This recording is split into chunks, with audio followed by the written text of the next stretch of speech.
అనగనగా ఒక ఊరిలో పిసినారి రామయ్య అనే వ్యక్తి నివసిస్తూ ఉండేవాడు. ఆ రామయ్యకి ఇద్దరు కొడుకులు. పెద్ద కొడుకు రాజు, చిన్న కొడుకు చిన్ను.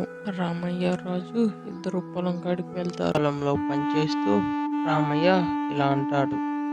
అరే రాజు, రమేష్ మామ పట్నం పోతామన్నాడు కానీ ఎప్పుడు పోతాడో కనుక్కొని నువ్వు కూడా వెళ్ళి మన షేర్లోకి విత్తనం తీసుకొనిరా. రమేష్ మామతో ఎందుకు నాన్న? నేను పొద్దుగాల వెళ్ళేసి బస్సుకు పోయి తీసుకొని వస్తాలే. ఊరి ఎదవా, రమేష్ మామ అయితే బండి మీద పోతారా? బండి మీద పో, ఎందుకు వరకు బస్సుకు ఛార్జీ దండగా. సరే నాన్న, నువ్వు చెప్పినట్టే చేస్తాలే. ఇంకొక విషయం, విత్తనాలు ఏ కొట్టుకాడ పడితే ఆ కొట్టుకాడ తీసుకోకు, మన ఖాతా కొట్టుకాడే తీసుకో. అసలు ఇదంతా ఎందుకు నాన్న? నువ్వే వెళ్ళొచ్చు కదా. నేను వెళ్ళలేక కాదురా నిన్ను బొమ్మనేది. వెంకట్రావు తాత మా అవటాలు ఊరిగిపోతుందంట. వెంకట్రావు అయితే ఎద్దుల్ని అసలు ఈడు.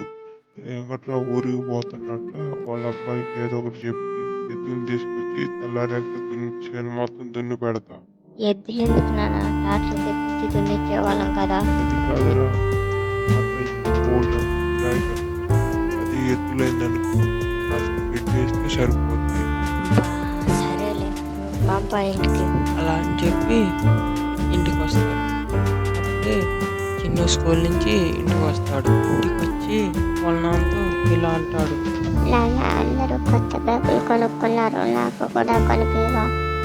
కొత్త బ్యాగ్ నీకు 2 సంవత్సరాలు కూడా కాలేదు, నీకు మళ్ళీ కొత్త బ్యాగ్ కావాలి. ఇదేమో కాలం అయితే బ్యాగులు కూడా ఉండేవి కదా, సంచి షాప్ కొట్టుకుని పోయేవాళ్ళు. నాకేం చిన్నప్పుడు బాగానే ఉంది కదా, ఇలా కాల్ చేసినాక నేను వెళ్ళాలి అని పిలుస్తా. అరే తమ్ముడు, ఇంకా ముందు నేను విత్తనాలు తీసుకొని రాను, పట్నం పోతున్నా కానీ నాలుగేదో ఒకటి చెప్పి నీకు కొత్త బ్యాగ్ తీసుకొని వస్తాలే. సరే అండి. సరేలే, పోయి పండుకోపోండి. రాజు ఉదయాన్నే లేచి పట్నం పోవడానికి రమేష్ వాళ్ళ ఇంటికి వెళ్తాడు. రాజుని చూసి రమేష్ ఇలా అంటాడు. ఇద్దరు రాజు ఏంటి దిగులుగా ఉన్నావు? అది కాదు మామ, నేను చిన్నగాడు కొత్త బ్యాగ్ కొనమని చెప్పాను. ఓవర్గా డబ్బులు ఖర్చు నువ్వు వద్దన్నాడు. ట్రాక్టర్